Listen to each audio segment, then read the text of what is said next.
ಮಂಡ್ಯದ ನಾಗಮಂಗಲದಲ್ಲಿ ಆಗಿರುವ ಗಲಭೆಗೆ ಸಂಬಂಧಪಟ್ಟಂತೆ ರಿಪಬ್ಲಿಕಣ ಒಂದಷ್ಟು ಎಕ್ಸ್ಕ್ಲೂಸಿವ್ ಸಿಸಿಟಿವಿ ದೃಶ್ಯಗಳನ್ನ ನಿಮ್ಮ ಮುಂದೆ ಇಡುತ್ತೆ. ಅಲ್ಲಿಗೆ ನೀವು ಅರ್ಥ ಮಾಡ್ಕೊಳ್ಬೇಕು ಪೊಲೀಸ್ ಇಲಾಖೆ ಎಷ್ಟು ಗಟ್ಟಿಯಾಗಿದೆ ಅಂತ.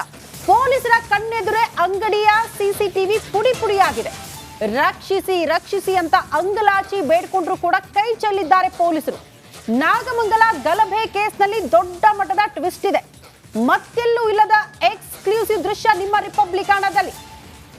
ಆ ದೃಶ್ಯ ನೋಡಿದ್ರೆ ನಮ್ಮ ರಕ್ಷಣೆಗೆ ಪೊಲೀಸರೇ ಇರ್ತಾರಾ ಅನ್ನೋದನ್ನ ನಾವು ಪ್ರಶ್ನೆ ಮಾಡಬೇಕಾಗುತ್ತೆ.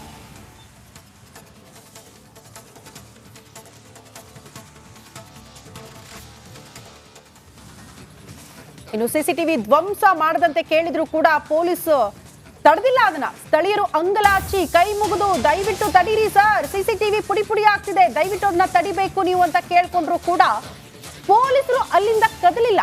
ಆ ದೃಶ್ಯವನ್ನ ನಿಮ್ಮ ಮುಂದೆ ಇಡ್ತೀವಿ. ಸಿಸಿಟಿವಿಯಲ್ಲಿ ಸರಿಯಾಗಿರುವಂತಹ ದೃಶ್ಯ. ಯಾವುದೇ ರೀತಿಯ ಸ್ಪಂದನೆ ಪೊಲೀಸರಿಂದ ಸಿಗ್ಲಿಲ್ಲ. ಮಂಡ್ಯ ಸರ್ಕಲ್ ಬಳಿ ಇರುವಂತಹ ಸಾಧನಾ ಟೆಕ್ಸ್ಟೈಲ್ ಮಳಿಗೆಗೆ ಬೆಂಕಿ ಹಚ್ಚುತ್ತಿದ್ದಾರೆ ಕಿಡಿಗೇಡಿಗಳು.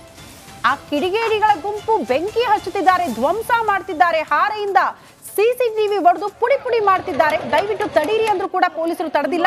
ಸರ್ ಇವಾಗ ರೀಸೆಂಟ್ ಆಗಿ ಹಾಕಿರೋದು ಬಂಡವಾಳ.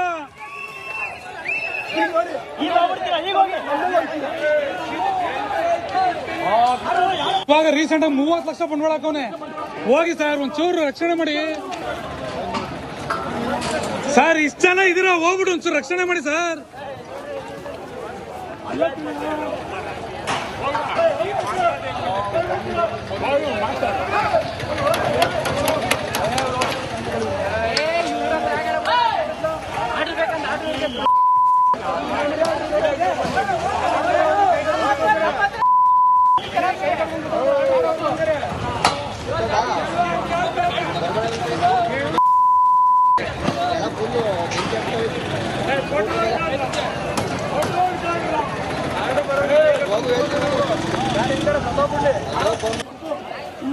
ಸರ್ ಇವಾಗ ರೀಸೆಂಟ್ ಆಗಿ ಹಾಕಿರೋದು ಬಂಡವಾಳ.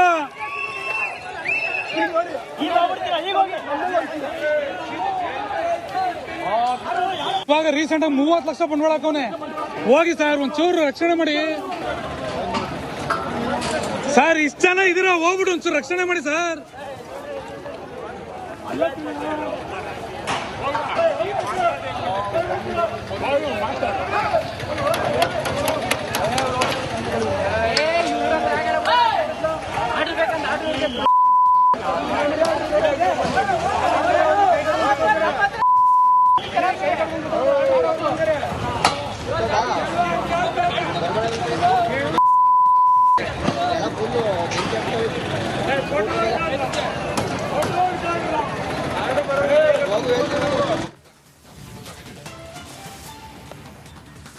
ಅಲ್ಲಿ ಪೊಲೀಸರು ಒಬ್ಬನೇನಲ್ಲ, ಒಂದು 7-10 ಜನ ಇದ್ದಾರೆ. 7-10 ಜನ ಇದ್ದಾರೆ. ಒಬ್ಬ ಅಂಗಲಾಗ್ತಾ ಇದ್ದಾನೆ. ಅದು ಅವನಿಗಾಗಿ ಅಲ್ಲ ಸರ್. ಇವತ್ತು ಮೊನ್ನೆ ಬಂಡವಾಳ ಹಾಕಿದ್ದಾನೆ ಸರ್, ರಕ್ಷಣೆ ಕೊಡಿ ಸರ್. ಮತ್ತೊಬ್ಬರು ಹೇಳ್ತಾರೆ ಇವನ ಕೈಯಿಂದ ಆಗಾಕಿಲ್ಲ, ಇವ್ರ ಕೈಯಿಂದ ಆಗಾಕಿಲ್ಲ, ಆರ್ಡರ್ ಬೇಕಂತ ಆರ್ಡರ್. ಯಾವನ್ರಿ ಆ ಪೊಲೀಸರು? ಇಂಥ ಪೊಲೀಸರು ಯಾಕ್ರಿ ಬೇಕು? ಆ ಕಿತ್ತೋಗಿರೋ ರೌಡಿಗಳಿಗೆಲ್ಲ ನೀವು ರಕ್ಷಣೆ ಕೊಡ್ತೀರಿ, ಇವ್ರಿಗೆ ರಕ್ಷಣೆ ಕೊಡೋಕ್ಕಾಗಲ್ಲ ಜನಸಾಮಾನ್ಯರಿಗೆ. ಇವರಿಂದಾಗಿ ದೇಶ ಇರೋದ್ರಿ. ನೋಡಿ ಹೆಂಗೆ ಅಡ್ಡಾಡ್ತಾ ಇದ್ದಾರೆ. ಅವನಿಗೆ ಅದು ಏನೋ ಎಲ್ಲ ಇದು ತಾಗದ ಹಾಗೆ ಕವರ್ ಎಲ್ಲ ಕೊಟ್ಟಿದ್ದಾರೆ ಅವನಿಗೆ. ಯಾಕೆ ಬೇಕಿತ್ತು ಆ ಪೊಲೀಸಿಗೆ? ಫಸ್ಟ್ ತೆಗೆದು ಬಿಸಾಕ್ರಿ ಆ ಪೊಲೀಸರನ್ನ. ನೋಡಿ ಆರ್ಡರ್ ಬೇಕಂತ ಅಲ್ಲಿ ಸೌಂಡ್ ಕೇಳ್ತಾ ಇದೆ, ಅಲ್ಲಿ ಹೊಡಿತಾ ಇರೋದು. ಇಲ್ಲಿ ಏನೋ ಆಗಿದೆ, ಇಲ್ಲಿ ಏನೋ ಒಂದು ಷಡ್ಯಂತ್ರ ಮಾಡಿದ್ದಾರೆ. ಏನೋ ಒಂದು ಷಡ್ಯಂತ್ರ. ಹಿಂದೂ ಮುಸ್ಲಿಂ ಕೇವಲ ನೆಪ ಮಾತ್ರ. ಹಿಂದೂ ಮುಸ್ಲಿಂ ಇಲ್ಲಿ ನೆಪ ಮಾತ್ರ. ಯಾಕಂದ್ರೆ ಅಲ್ಲಿ ಜನಗಳದಕ್ಕೆ ರೆಡಿ ಇಲ್ಲ ಹಿಂದೂ ಮುಸ್ಲಿಂ ಗಲಾಟೆಗೆ. ಇದರ ಹಿಂದೆ ಯಾವುದೋ ಒಂದು ದೊಡ್ಡ ಷಡ್ಯಂತ್ರ ನಡೀತಾ ಇದೆ. ನೋಡಿ ಮತ್ತೊಮ್ಮೆ ಧ್ವನಿ ಹಾಕಿ, ನೋಡಿ ನೋಡಿ ಮತ್ತೊಮ್ಮೆ ಧ್ವನಿ ಹಾಕಿ.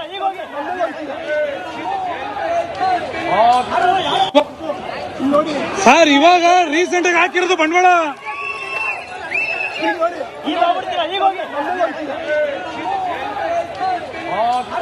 ಇವಾಗ ರೀಸೆಂಟ್ ಆಗಿ 30 ಲಕ್ಷ ಬಂಡವಾಳ ಹಾಕವನೆ. ಹೋಗಿ ಸರ್ ಒಂಚೂರು ರಕ್ಷಣೆ ಮಾಡಿ ಸರ್. ಇಷ್ಟ ಜನ ಇದೀರ, ಹೋಗ್ಬಿಟ್ಟು ಒಂಚೂರು ರಕ್ಷಣೆ ಮಾಡಿ ಸರ್.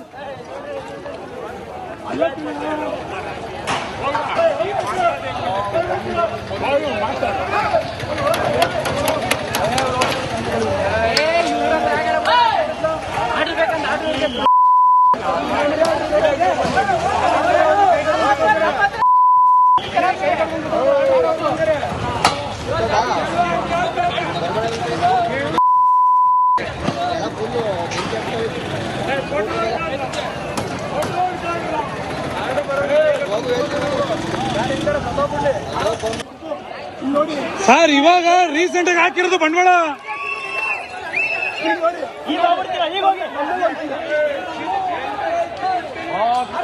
ಇವಾಗ ರೀಸೆಂಟ್ ಆಗಿ 30 ಲಕ್ಷ ಬಂಡವಾಳ ಹಾಕವನೆ. ಹೋಗಿ ಸರ್ ಒಂಚೂರು ರಕ್ಷಣೆ ಮಾಡಿ ಸರ್. ಇಷ್ಟ ಜನ ಇದೀರ, ಹೋಗ್ಬಿಟ್ಟು ಒಂಚೂರು ರಕ್ಷಣೆ ಮಾಡಿ ಸರ್.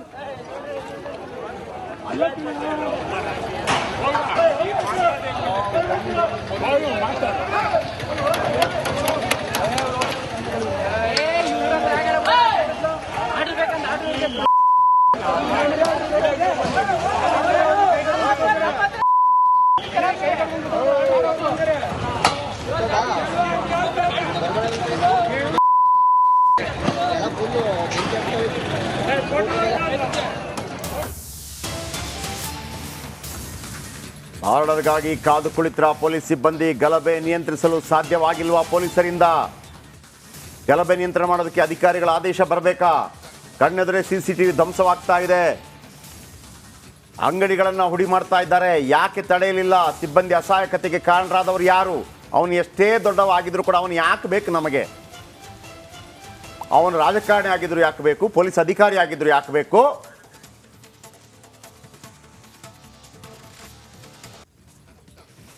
ಕೊನೆಗೂ ಮಂಡ್ಯದಲ್ಲೂ ಹಿಂದೂ ಮುಸ್ಲಿಂ ಮಾಡ್ಬಿಟ್ರಲ್ರು. ಮಂಡ್ಯದಲ್ಲಿ ಇರ್ಲಿಲ್ಲಪ್ಪ, ಹೇಳ್ತಾ ಇದ್ರು ಅಲ್ಲಿ ಇರ್ಲಿಲ್ಲಪ್ಪ, ಮಂಡ್ಯದಲ್ಲೂ ಮಾಡ್ಬಿಟ್ರಲ್ರು. ಸಮಾಧಾನ ಆಯ್ತಾ ನಿಮಗೆ? ಪಾಪ ಜನ ಹೇಳ್ತಾ ಇದ್ದಾರೆ ತಡೀರಪ್ಪ ಅಂತೇಳಿ. ಪಾಪ ಆ ಪೊಲೀಸ್ ಹೇಳಿದ್ರಲ್ವಾ, ತಡೀರಿ 30 ಲಕ್ಷ ಬಂಡವಾಳ ಹಾಕಿದ್ದಾನೆ, ಅವನಿಗೆ ಒಂದು ಕಾಕಿ ಕೊಟ್ಟಿದ್ರು ಅವನು ಹೋಗಿ ತಡೆದು ಬಿಡ್ತಿದ್ರು. ಯಾಕ್ರಿ ಇಂಥ ಜೀವನ ನಿಮಗೆ ಪೊಲೀಸರೇ? ಯಾಕಿಂತ ಜೀವನ? ಶೇ, ಅವನು ಇನ್ನೊಬ್ಬನ ಬಗ್ಗೆ ಹೇಳು ಸರ್, 30 ಲಕ್ಷ ಬಂಡವಾಳ ಹಾಕಿದ್ದೀನಿ ಸರ್, ತಡೀರಿ ಸಾರ್ ಅಂತ ಹೇಳ್ತಾ ಇದ್ದಾನೆ. ಚೀತು ಅಂತಿದ್ದಾರೆ ಅಲ್ಲಿ ಜನ, ಇವರ ಕೈಯಿಂದ ಆಗಲ್ಲ, ಆರ್ಡರ್ ಬೇಕಂತೆ ಅಂತೇಳಿ. ಮಂಡ್ಯವನ್ನು ಹಾಳು ಮಾಡಿಬಿಟ್ರಪ್ಪ, ಮಂಡ್ಯವನ್ನು ಹಾಳು ಮಾಡಿಬಿಟ್ರು ಕೊನೆಗೂ. ಆಮೇಲೆ ನಾವು ಸ್ವಲ್ಪ ಅರ್ಥ ಮಾಡ್ಕೋಬೇಕು, ಓಟ್ ಹಾಕೋರು ಕೂಡ. ದೊಡ್ಡವರು ಹೇಳಿದ್ರು, ಮತ್ತೊಬ್ರು ಹೇಳಿದ್ರು, ನಮ್ಮ ನಾಯಕ ಹೇಳ್ದ ಅಂತ ಅಂದ್ಬಿಟ್ಟು ಜೈ ಜೈ ಜೈ ಅಂದರೆ ಹಿಂಗೆ ಆಗೋದು ಕೊನೆಗೆ.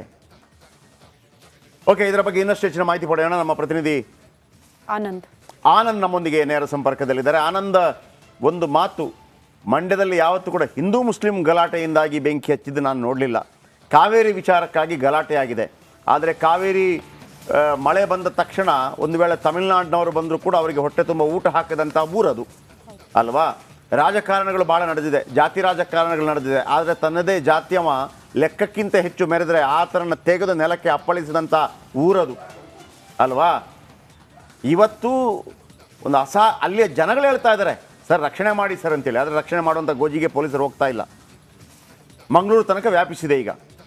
ಏನು ಅಪ್ಡೇಟು ಆನಂದ್?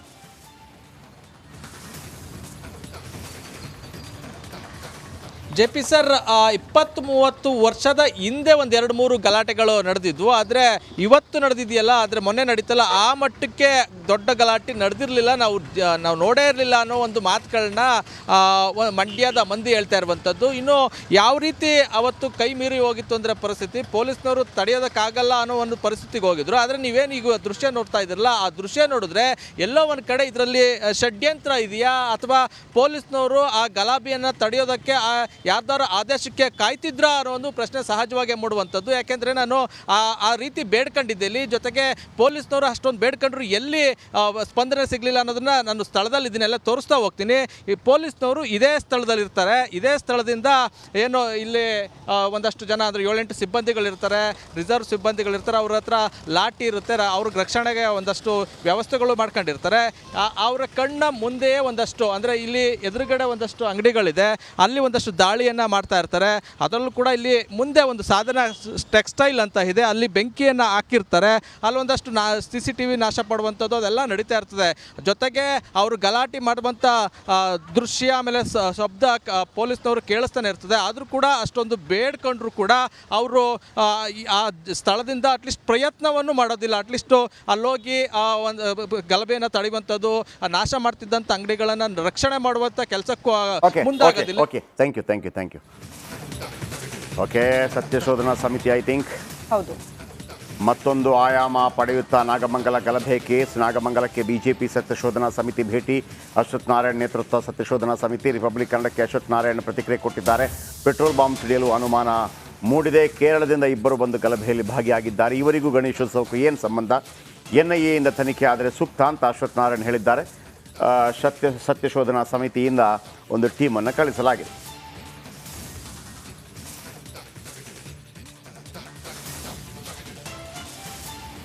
ನಾಗಮಂಗಲದ ಗಲಭೆ ಪ್ರಕರಣವನ್ನು ರಾಜ್ಯ BJP ಬಹಳ ಗಂಭೀರವಾಗಿ ತೆಗೆದುಕೊಂಡಿರ್ತಕ್ಕಂಥದ್ದು.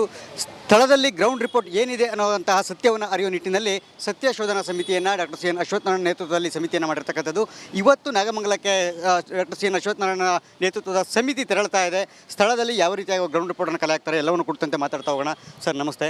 ಈಗ ಸಮಿತಿಯ ಉದ್ದೇಶ ಏನು? ಸಮಿತಿ ಯಾವ ರೀತಿಯಾಗಿ ಕೆಲಸ ಮಾಡುತ್ತೆ ಅಂತ ಗ್ರೌಂಡಲ್ಲಿ ಇದಕ್ಕೆ ಕಾರಣಕರ್ತರಾಗಿರುವಂಥವ್ರನ್ನ ವ್ಯಕ್ತಿಗಳನ್ನ ಈ ಒಂದು ಸತ್ಯಶೋಧನದಲ್ಲಿ ಮಾಹಿತಿಗಳನ್ನು ಪಡೆಯುವಂಥದ್ದಾಗುತ್ತೆ.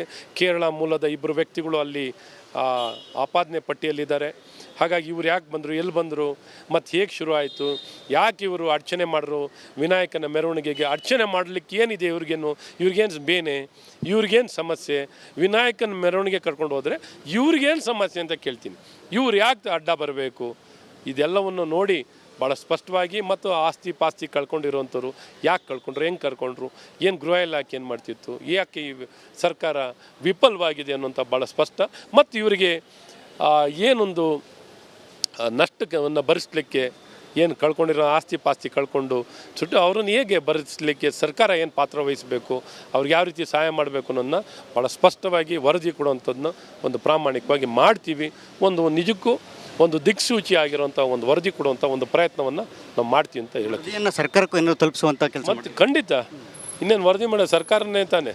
ಸರ್ಕಾರ ಇದೇನು ಯಾರಿಗೂ ಕಂಪ್ನಿಗೆ ಸೇರಿರಲ್ಲ. ಇದಿಷ್ಟು ಕೂಡ ಡಾಕ್ಟರ್ CN ಅಶ್ವಥ್ ನಾರಾಯಣ ಅವರ ಮಾತು. ಒಟ್ಟಾರೆಯಾಗಿ ಅವ್ರು ಹೇಳ್ತಿರ್ತಕ್ಕಂಥದ್ದು, ಈಗಾಗಲೇ ನಾಗಮಂಗಲ ಗಲಭೆ ಪ್ರಕರಣದಲ್ಲಿ ಸಾಕಷ್ಟು ಆತಂಕಕಾರಿ ಅಂಶಗಳು ನಮಗೆ ಈಗಾಗಲೇ ಗೊತ್ತಾಗಿರ್ತಕ್ಕಂಥದ್ದು. ಅದೇನಾದರೂ ಸತ್ಯ ಆಗಿದ್ದರೆ ಆ ವರದಿಯನ್ನು ನಾವು ರಾಜ್ಯ ಸರ್ಕಾರಕ್ಕೆ ಸೇರಿದಂತೆ ಕೇಂದ್ರ ಗೃಹ ಇಲಾಖೆಗೂ ಕೂಡ ಕಳಿಸುವಂಥ ಕೆಲಸವನ್ನು ಮಾಡ್ತೇವೆ ಅಂತಕ್ಕಂಥದ್ದನ್ನು ಭಾಳ ಸ್ಪಷ್ಟವಾಗಿರ್ತಕ್ಕಂಥದ್ದು. ಕ್ಯಾಮ್ರಾ ಪರ್ಸನ್ ಮಧು ಜೊತೆ ಸುರೇಶ್, ರಿಪಬ್ಲಿಕ್ ಕನ್ನಡ, ಬೆಂಗಳೂರು. ಅಲ್ಲ, ಒಮ್ಮೊಮ್ಮೆ ಅನ್ಸುತ್ತೆ ಏನು ಗೊತ್ತಾ, ಈ ಸತ್ಯಶೋಧನಾ ಸಮಿತಿಗಳಿದೆಯಲ್ಲ, ಈಗ ಅಶ್ವಥ್ ನಾರಾಯಣ ಅವರು ಹೋದರೆ ಒಂದು ವೇಳೆ ಹೆಂಗೆ ಅನ್ಸುತ್ತೆ, ಇವರು BJPಗೆ ಪರವಾಗಿ ಏನಾದರೂ ಮಾಡ್ಕೊಡ್ತಾರೆ ಅಂತೇಳಿ, ಕಾಂಗ್ರೆಸ್ ಗೌರ್ಮೆಂಟಿಂದ ಹೋದರೆ ಕಾಂಗ್ರೆಸ್ಗೆ ಪರವಾಗಿ ಮಾಡ್ಕೊಡ್ತಾರೆ ಅಂತ ನನಗನ್ಸುತ್ತೆ. ಏನು ಗೊತ್ತಾ, ಕೋರ್ಟ್ ಒಬ್ಬರನ್ನ ನೇಮಕ ಮಾಡಬೇಕು ಸತ್ಯಶೋಧನಾ ಸಮಿತಿಯನ್ನು, ನೀವು ಹೋಗಿ ಮಾಡ್ಕೊಂಬನ್ನಿ ಏನು ಅಂತ ಅಂದ್ಬಿಟ್ಟು.